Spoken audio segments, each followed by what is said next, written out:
Tonight, the Independent National Electoral Commission describes attacks on its offices and assets as national emergency. It says trend threatens conduct of future polls. Youths, women groups and non-governmental organizations make more presentations on second day of the 1999 Constitution Amendment public hearing across the country. Governor Sanwo-Olu lists achievements by his administration on second-year anniversary, promises to transform Lagos into a modern megacity. And authorities in Ghana suspend rescue of illegal miners trapped in a collapsed pit over difficult terrain. Plus business, sports, news from Abuja, and later international news from our London studio. The recent attacks on facilities of the Independent National Electoral Commission in some parts of the country is becoming a serious concern for the Commission, and its leadership is worried about the impact on its ability to organize elections. INEC Chairman Professor Mahmoud Yakubu says the situation has become an emergency that must be addressed as it poses serious threats to the nation's democracy. According to him, the Commission has recorded 41 attacks on its facilities in the last 2 years, and 29 of all recorded attacks are unrelated to the outcomes of any election. Chairman of the Independent National Electoral Commission, National Security Advisor, and heads of security agencies are attending this emergency meeting on election security in Nigeria. This emergency meeting. The INEC chairman underscores the reason why the meeting is convened, describing recent attacks on state offices as a national emergency that must be addressed. These attacks, which initially appeared as isolated and occasional actions, have now become more frequent and systematic. Indeed, these attacks on the Commission's facilities should now be treated as a national security emergency. INEC's incident analysis shows that the Commission has witnessed 41 attacks and arson on its facilities in the last 2 years. While 2 of the incidents were carried out by Boko Haram and bandits, only 10 incidents were caused by election-related violence. 18 offices were destroyed during the NSAS protest, while 11 were hit by unknown gunmen. Both the National Security Advisor and the Inspector General of Police give assurances that this meeting will come up with resolutions that will address the situation. We are, of course, hampered by a lot of non-state actors who are determined to dislodge this effort, but I am hopeful that the outcome of this meeting will be very, very productive. We should be able to make some strides towards extinguishing whatever flames are already, in the socio-political landscape. I sincerely pledge my commitment to collaborate with everyone that is here to lead in policing the election process that is going to come any time from now. There has been a rise in the number of attacks and arson on INEX facilities in the last 1 month. Some of these offices are either completely razed down or vandalized by unidentified individuals. It is the last of the 2-day public hearing on the proposed alteration of the 1999 Constitution across the country. And unexpectedly, it was a low turnout in some of the zonal centers across the northern states. In Plateau and Niger states, members of the Senate committee did not show up for the hearing, as a few participants cited expressing frustration over the incident. Meanwhile, the public hearing continued in Kaduna, in Bauchi, Gombe zonal centers, where issues of state creation, revenue sharing formula, local government autonomy dominated the discussion. Our correspondent, Empress Simon, reports.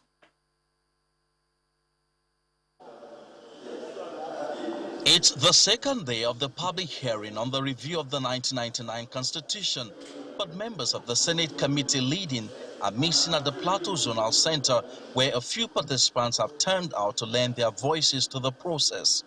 The whole place is just empty. There's nobody to say what actually it is, and I think at best it's for us to just go back to our today's business. The public hearing in Niger State on the first day witnessed large turnout with submissions on various issues. Is there anybody who has submitted a memorandum and has not been called to speak? All right. Thank you very much for this. With this, I hereby rule that this public hearing is adjourned sine die. And with that, the public hearing on the second day is not holding. At the Kaduna Center, the issue of state creation is on the front burner, and the southern and northern parts agree to split. We have 6 geopolitical arrangements, and southern Kaduna is in the northwest zone. We want an 8th geopolitical arrangement where Rwanda State, if created, will be part of Middle Belt West geopolitical zone.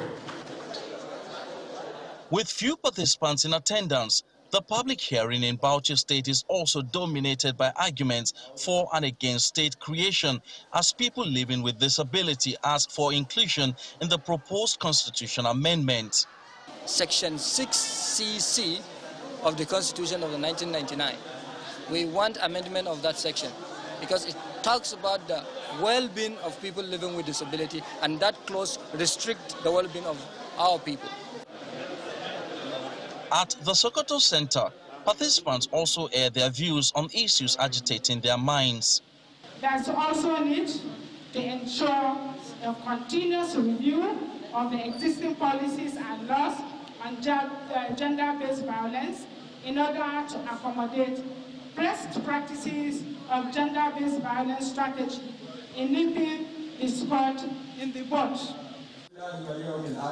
In Gombe, the people of Mubi local government area of Adamawa State are demanding for the creation of a Mana State 60 years after they were carved out of Cameroon through a referendum in 1961. Our land area is 4,885 square kilometers. I want to tell you that Lagos has 3,345, Anambra has 4,844, and Abia and Imo have less than 5,000. So we have all the requirements to have a state of our own. Whether the views and opinions expressed by participants in the course of the 2 days public hearing will be reflected in the proposed constitution of Nigeria is a matter of time. But for now, Nigerians can only hope to have a constitution that reflects their aspirations. Emperor Simon, Channels Television News. More Nigerians are speaking up on what they would like to see in the new constitution. At the Lagos Center, it was a torrent of presentations. Our political correspondent, Shumoki Maloye, gives us a summary of the day's activities. Initiative for peace. It is day 2 of the public hearing, and people are back here, but today, with no drama. The presentations begin and demands roll in. Some of the groups are asking for drastic changes to the Nigerian constitution. We ask that a foreign husband married to a Nigerian woman who wishes to become a Nigerian citizen by registration should be afforded the opportunity. We here postulate that we should discard the presidential system. It's very expensive and very wasteful. Number 2, we should have just unicameral legislation, just one house legislation at the center. We think that what should be addressed very critically in the Constitution is the appointment procedure to the bench. We are saying that there is need for fiscal independence of INEC.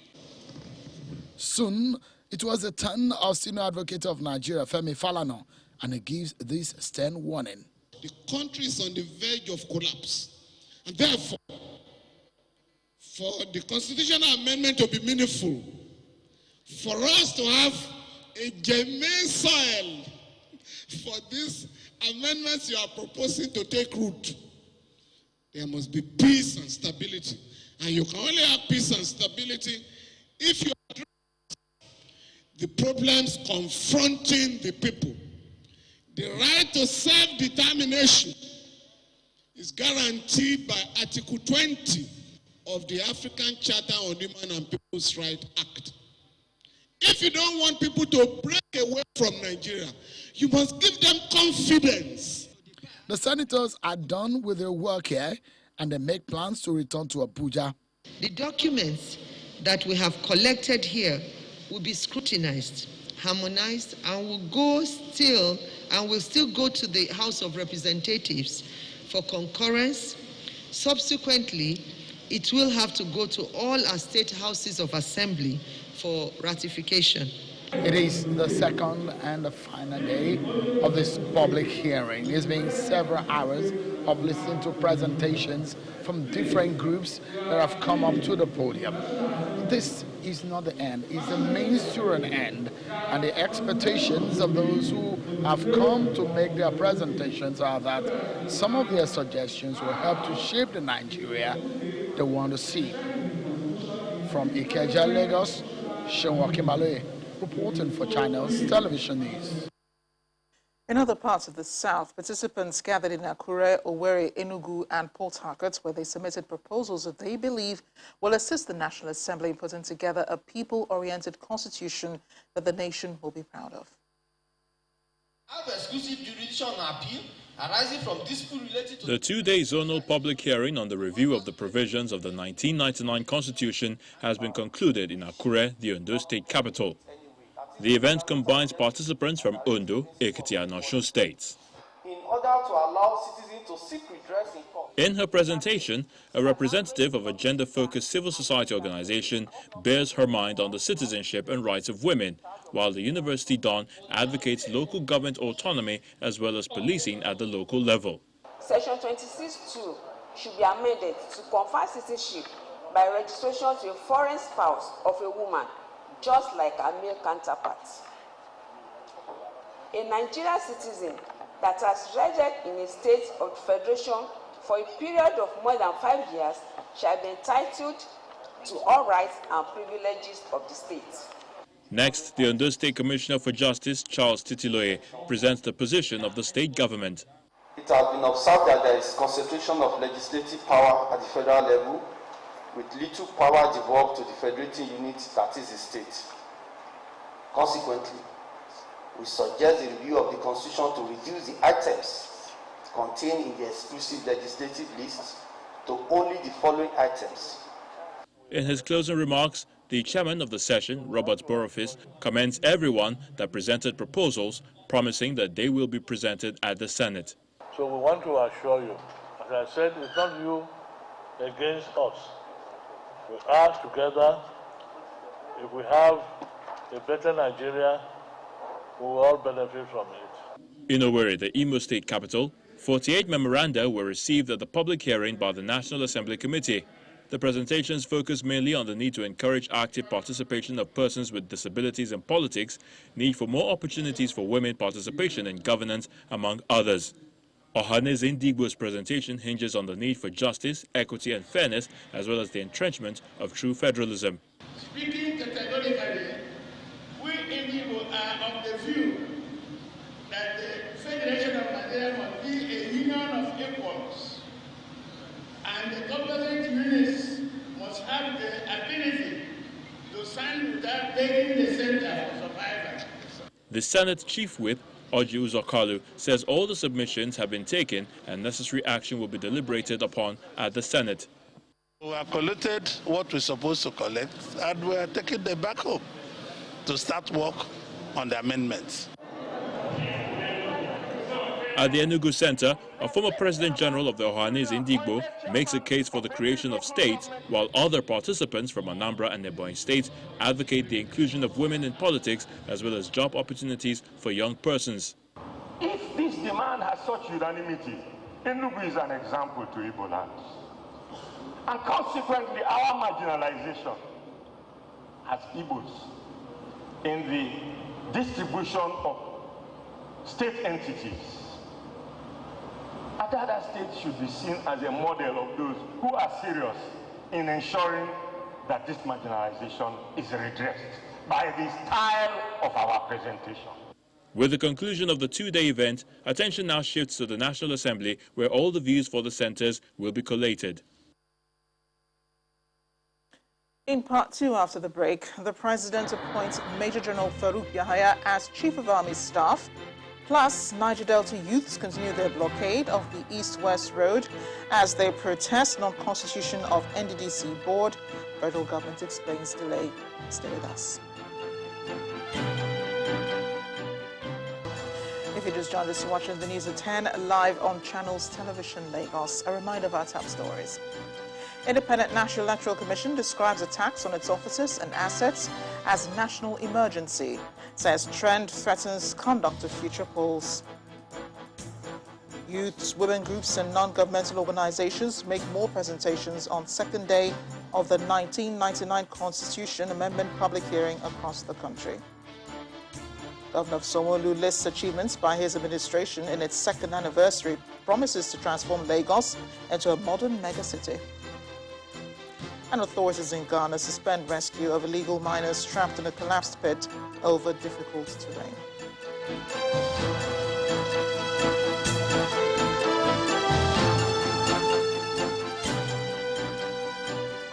The President has appointed Major General Farouk Yahya as the new Chief of Army Staff. He is to replace Lieutenant General Ibrahim Atahiru, who died in a plane crash in Kaduna State last Friday, alongside 10 other military officers. Before his appointment, Major General Yahya was the General Officer commanding one division of the Nigerian Army and the theater commander of Operation Hadinkai, a counterterrorism military outfit in the northeast. Major General Yahya, who is a member of the 37 regular course of the prestigious Nigerian Defense Academy, started his cadet training on September 27, 1985, and was commissioned into the Nigerian Army Infantry Corps on September 22, 1990.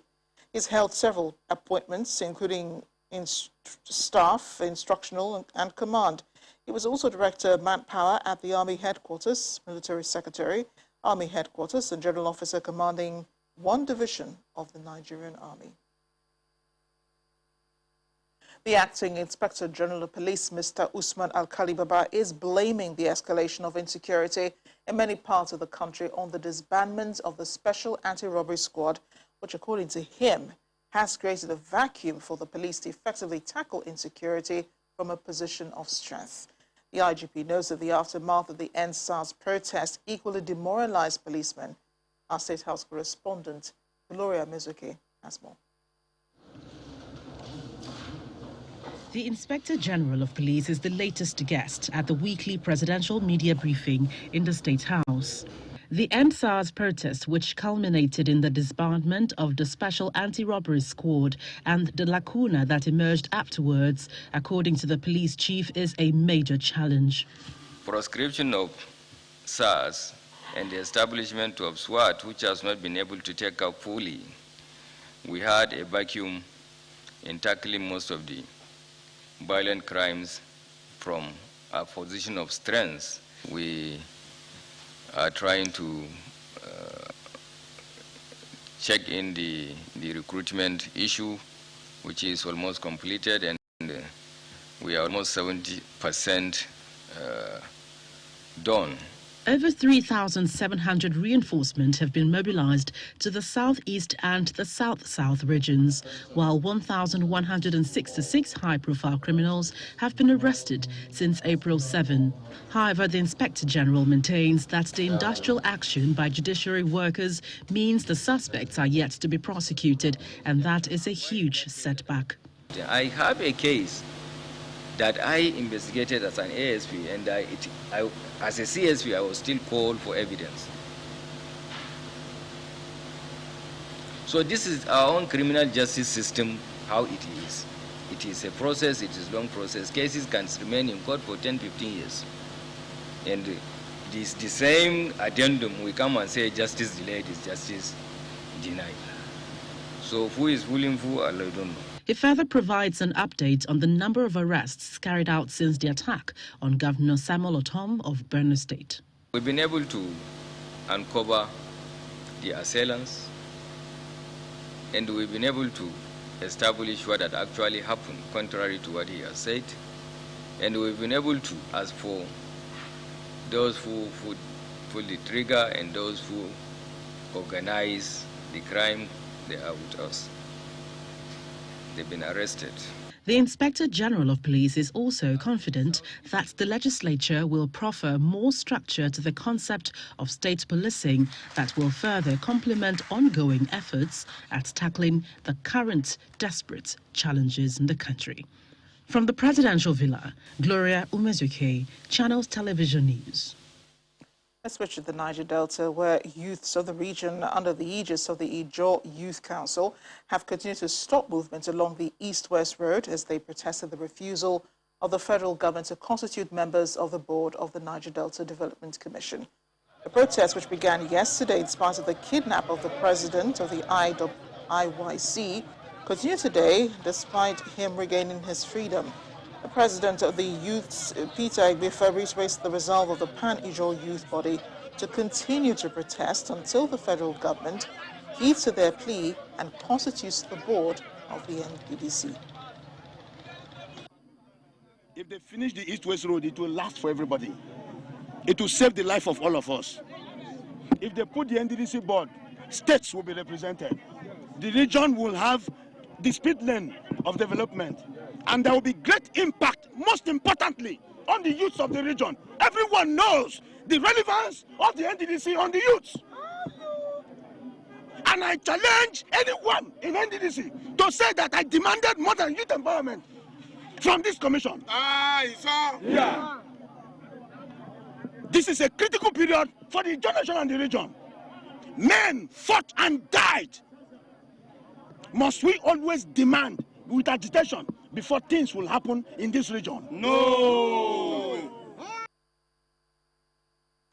Meanwhile, the federal government is appealing to the protesting Ijaw youths from the Niger Delta to suspend their action to ensure sustainable peace in the region. This came from the Minister of Niger Delta Affairs, Senator Godswill Akpabio, who is concerned that if allowed to persist, the protest may be hijacked by hoodlums who can cause havoc. We have had a series of meetings with a select group of leaders of Ijaw Youth Council across the nation. It is not unexpected that there should be so much interest from the elders, from the youth, from everywhere in respect of NDDC. I appreciate that. It's an interventionist agency. And if everybody does what he or she ought to do, the international oil companies and the other oil operating companies pay their 3% levies, they should have enough money to touch the region positively so that our people can feel the impact, that the youth can also be assured of what their future will be like in terms of employment opportunities arising from the actions of the NDDC. They've also agreed with me that in the last 19 years, the NDDC had not lived up to expectation. And so they also were worried. But the problem was that they did not understand that the undue delay in the formation of the board, was not caused by the ministry. It was caused by, one, lack of budgetary provision, the COVID-19 pandemic that led to a lot of lockdown, and logistics issues, which right now, all those things are behind us, and now we are on course. Here in Lagos, Governor Babajide Sanwo-Olu has been giving the scorecard of his administration in the last 2 years. The governor reiterated his commitment to the full implementation of the themes agenda of his government, promised that the 4th mainland bridge construction will commence before the end of 2021. For 729 days, the 15th Lagos State Governor, Mr. Babajide Sanwo-Olu, has been in the saddle alongside his deputy and cabinet members. This engagement is a scorecard presentation of his administration. They have made Lagos truly the center of excellence and the state of aquatic splendor. To put things in proper perspective, he details the work done in the state around his 6 thematic project areas, themes, an acronym for traffic management and transportation, health and environment, education and technology, making Lagos a 21st century economy, entertainment and tourism, then security and governance. The youth constitutes the majority of the players also in the tech ecospace, and we have been supporting by funding the innovative startups. Today, we have funded over 20 startups in this area, in agri-tech, in environmental tech, in educational tech, and also in small-scale manufacturing. Continuity has seen him focusing on infrastructure development, particularly road construction, with a peep into the future. Is it from Demure Street or Church Street in Koshofe to Buba Marwa and the Navy Town Road in Ojo? Is it from Sholui to St. Fimba's Road in Akoka to the reconstruction going on the Wire Road? Is it from Jimo Odutola and Baptanima Sham in Surulere to Egon and Camp David Road in Alimosho? We can go on and on. It's the fourth mainland bridge. It's important for us to know that this 37-kilometer bypass bridge and road has gone through a very, very rigorous tendering process. Before the end of this year, we will have signed the contracts for the award and the construction of the fourth mainland bridge. The COVID-19 pandemic also created an opportunity for massive investment in the health and education sector, covering training and research. Looking ahead, he hints on a robust intermodal transport system, a digital Lagos via fiber optic development, off-grid incremental power, a well-funded security structure, and more. When the News at 10 returns, security operatives in the Chinese national among suspects arrested for vandalizing railway tracks in Nasarawa State. Plus, NNPC rakes in about 40 billion naira trading surplus from downstream subsidiaries in February 2021, more than 300% jump from January revenue. We'll have more in business news. Join us again. Welcome back to the News at 10. Linda Kigbe standing by in our Abuja studio for more. Hi, Linda. Hello, Amarachi. 2 policemen, an official of the Nigeria Security and Civil Defense Corps, a Chinese national, and some politicians have been arrested for vandalizing Nigerian railway tracks and slippers in Nasarawa State. Others are Samuel Asoloko, a personnel of the Nigerian Legion, a Chinese national, Mara Thai, the special advisor to the governor on infrastructure, Yusuf Musa, a former supervisory councillor on education of Nasarawa Egon local government area, Mohammed Isiaka, and Samuel Shabwa, a principal technical officer of the Railway Corporation covering Ageragu area of the state. The State Commissioner of Police, Bola Lunge, says Mr. Nathaniel Bob, who is the legal advisor to the Chinese company, is also in the net of the police for attempting to bribe the police with 600,000 naira to secure the release of his client, which was rejected by the police. Security operatives in the nation's capital have rescued 11 abducted persons from their captivity in a joint security operation led by the police. The victims were recently abducted along Buari axis and held hostage at an unknown location by gunmen. The joint security operation involving the police tactical squad, operatives of the Department of State Security Service raided the criminals' hideout following actionable intelligence. Members of a local vigilante and hunters also provided useful information and support in the operation. One of the kidnappers was arrested by the police squad. Staying with security, the Rivers State Police Command says it is investigating a viral video on social media by a middle-aged lady with startling revelations about her ordeal in the hands of kidnappers in the forest at the Che local government area of the state. The lady told a story of how she was abducted alongside several other persons and how the abductors demanded for ransom, while those whose family members could not pay were killed and their body parts sold. But the police said in a statement that it is investigating the veracity of the claims by the woman and wants the public and the victim to lodge her complaint at the nearest police station for necessary action. The State Police Commissioner is calling for calm and wants residents to ignore misguided posts on social media capable of creating fear and panic. Now away from security matters, President Buhari celebrated the International Children's Day with some children in the nation's capital, Abuja, with a promise to bequeath a better country for the present and future generations. The short ceremony witnessed the cutting of a national cake, a guided tour of the president's office, meeting rooms and banquet hall, as well as a zoo at the presidential villa. President Buhari describes children as precious blessings who should be nurtured to carry the burden of the society in the future. President Buhari also received the president of Ghana, Nana Akufo-Addo, at the State House. President Akufo-Addo, who is also the chairman of the Economic Community of West African States, is the third visiting African president received by President Buhari this week. He also met with the president of the Libyan Presidential Council, Mohamed Menfi, and that of the Central African Republic earlier in the week, where they had bilateral discussions.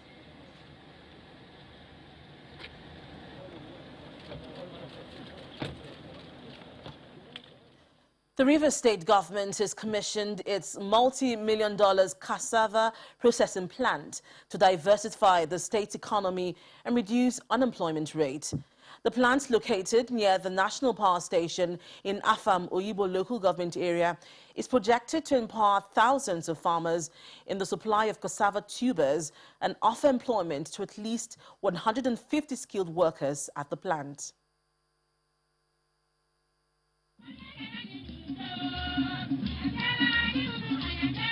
It's the commissioning of a $12 million cassava processing plant as the River State government kickstarts a 37-day activity to mark Governor Wike's second anniversary of his second term in office.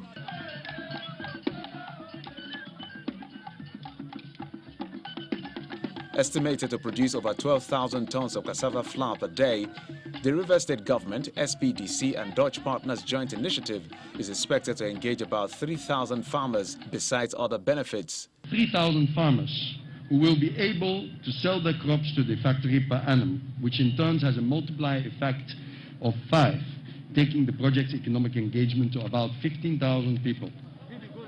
For the state's special guest, CBN Governor Godwin Emefiele and the Minister of Agriculture and Rural Development, Mohamed Nanono, the initiative aligns with Nigeria's vision to diversify the economy and create employment.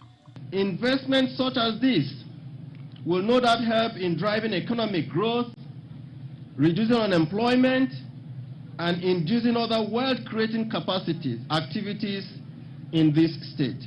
I congratulate the River State government for being phase setter in this collective effort to make agriculture work in Nigeria, and I want to assure you of continuous support of the Federal Ministry of Agriculture and Rural Development to your state. Meanwhile, Governor Nyesom Wike is promising to expand the River State government's interest in agriculture as he urges citizens to be involved in cassava production.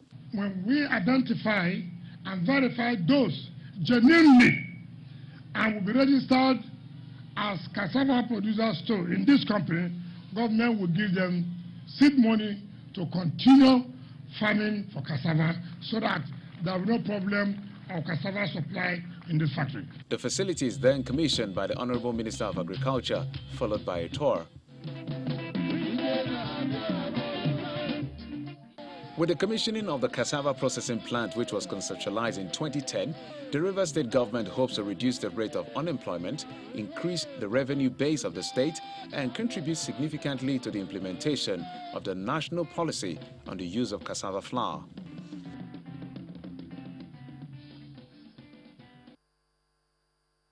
That's all from Abuja. Now to Anne for business news.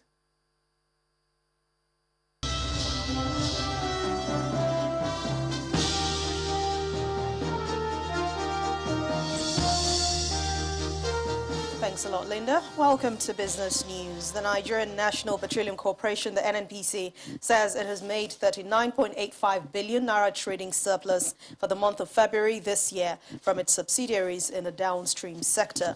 A statement by the state-owned oil firm notes that the more than 300% gain from January revenue was driven by performances from the petroleum products marketing company, Duke Oil, Nigerian Gas Company, as well as the Nigerian Gas Marketing Company. It adds that under the period, 54 pipeline points were vandalized, about 50% increase from the 27 points recorded in the month of January.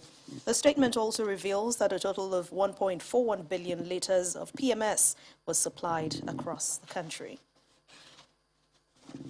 Meanwhile, the NNPC says it plans to acquire a 20% minority equity stake in Dangote refinery.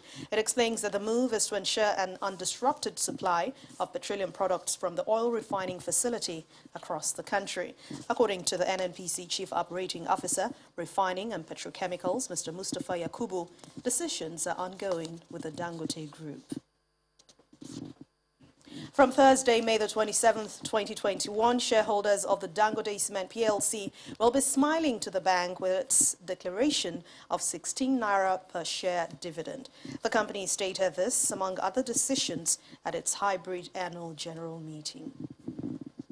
The company becomes the #1 company in the world. Thank you. This is the 12th of the Dangote Cement PLC annual general meeting, and the second virtual version since the COVID-19 pandemic. Help our economy to grow. Among other agenda for this gathering, which brings together shareholders of the company, is an appraisal of its performance for the year ended December 31st, 2020. Attendance is largely by proxy for the 397 shareholders controlling over 5.2 billion shares. Shareholders are to cast their votes. The company prides itself in its mission of providing strong returns for shareholders and is declaring a dividend of 16 naira per share.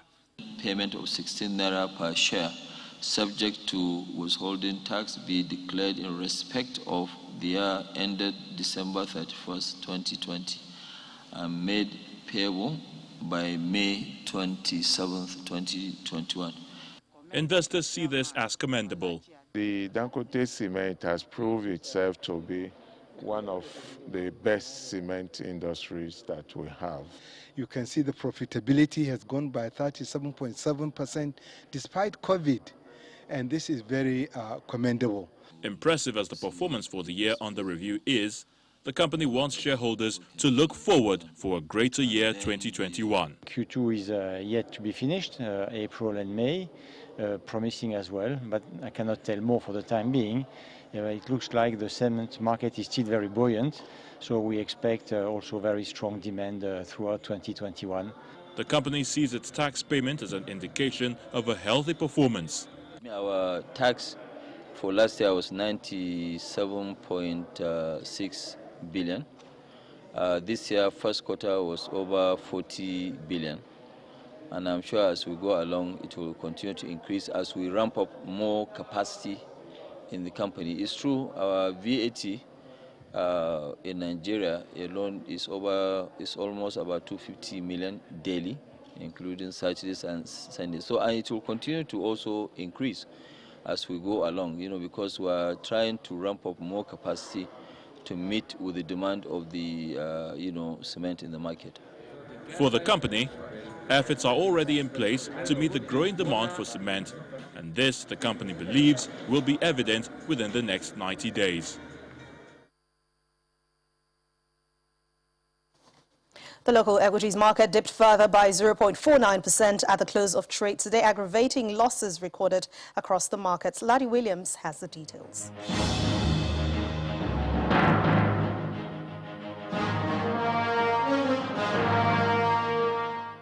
Hello and welcome to the Stock Market Report. I'm Laddie Williams. It's almost the end of the week and the bear continues to grapple with the equities market. The all-share index ended on a negative note today with 214.17 million units valued at 1.33 billion naira traded in 3,565 deals.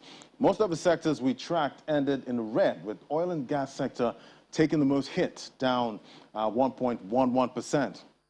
The trio of mutual benefits, Regency Alliance and QTix led the top gainers counter, while Sovereign Trust Insurance, ABC Transport and Academy Press led the top losers. The market has remained in negative territory this week, but let's see what tomorrow brings. That's the Stock Market Report. It's back to you. Thanks for watching Business News. I'm Anne Nwawadu. Back to you, Marachi. A group of illegal miners would remain trapped again tonight in a collapsed pit as authorities have suspended rescue efforts. The government says the terrain where the accident happened in Bremen, south of the country, is too difficult and there are fears that more people are still trapped inside. Simon Pusey has more international news and around the world in 5. Good evening and welcome to the Channel Studios here in London with your international news around the world in 5.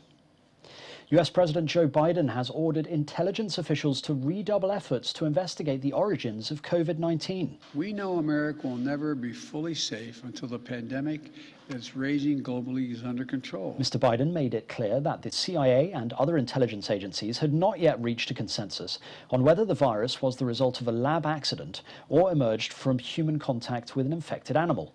The president asked the groups to report back to him within 90 days. The Chinese Foreign Ministry has warned against politicizing origin tracing and that the US are being disrespectful to science, irresponsible to people's lives, and counterproductive to the concerted efforts to fight the virus. Hong Kong has passed a controversial electoral reform law aimed at keeping people that China deems unpatriotic from positions of political power. The reform will allow a pro-China panel to vet and elect candidates, reducing democratic representation. Critics warn it is designed to remove all opposition from the city's parliament, allowing Beijing to tighten its control over Hong Kong. It is the latest measure designed to crack down on dissent in the territory. The trial of an Australian-Chinese writer charged with espionage by China has begun in a closed-door court in Beijing.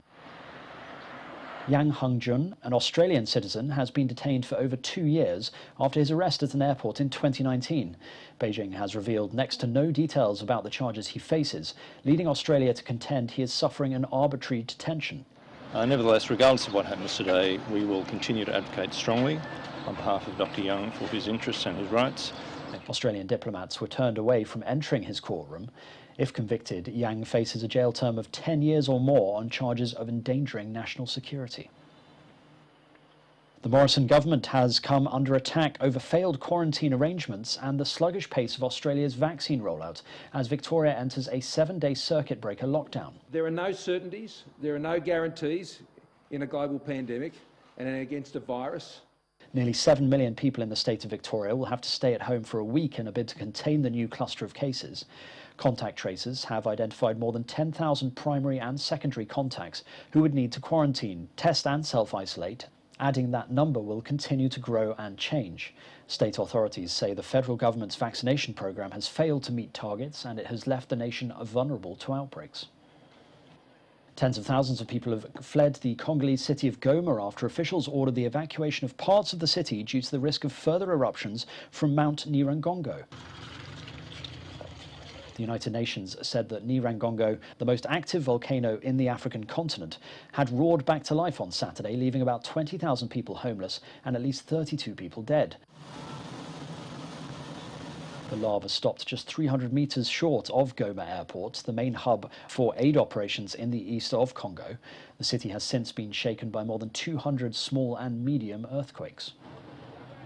French President Emmanuel Macron has said France recognized its responsibility in the 1994 Rwandan genocide and has asked for forgiveness for his country's role. Nous faire le don, alors, de nous pardonner.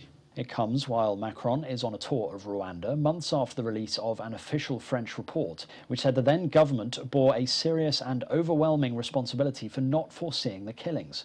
During the genocide between April and July of 1994, some 800,000 people were slaughtered, mainly from the ethnic Tutsi minority, but also moderate Hutus. Mali's coup leaders have released interim President Bardour and Prime Minister Mokhtar Ouane. The two men had been held at a military camp since Monday. Meanwhile, the US State Department has said it will halt its security assistance to Mali following the latest political developments. It further stated that a democratic, civilian-led government presented the best opportunity to achieve security and prosperity in Mali and the wider Sahel region. And finally, a huge supermoon has lit up the port of Arguineguin in the south of Gran Canaria in Spain. It is the closest full moon of the Earth of the year, giving it its title of supermoon and making it look bigger and brighter. Moons were often given their names by Native American tribes and based on events in nature. May's moon is named the flower moon after the abundant flowers that bloom across North America in May. And that's your international news around the world in 5. Now back to the Channel Studios in Lagos. Many thanks, Simon. The Niger Basketball Federation has confirmed 3 Grade A friendlies for the Tigers as the team step up their preparation for the Tokyo Olympics. The Tigers, who resumed the second phase of campaign in Las Vegas 2 weeks ago, will face Belgium, Puerto Rico and Serbia at the Longmont Arena in Kochik. Real Madrid FC have begun search for a new coach after Zinedine Zidane resigned as manager with immediate effect. The Frenchman's departure comes at the end of a disappointing campaign for the 13-time European champions, who failed to win a trophy for the first time in 11 seasons. And that's sports news.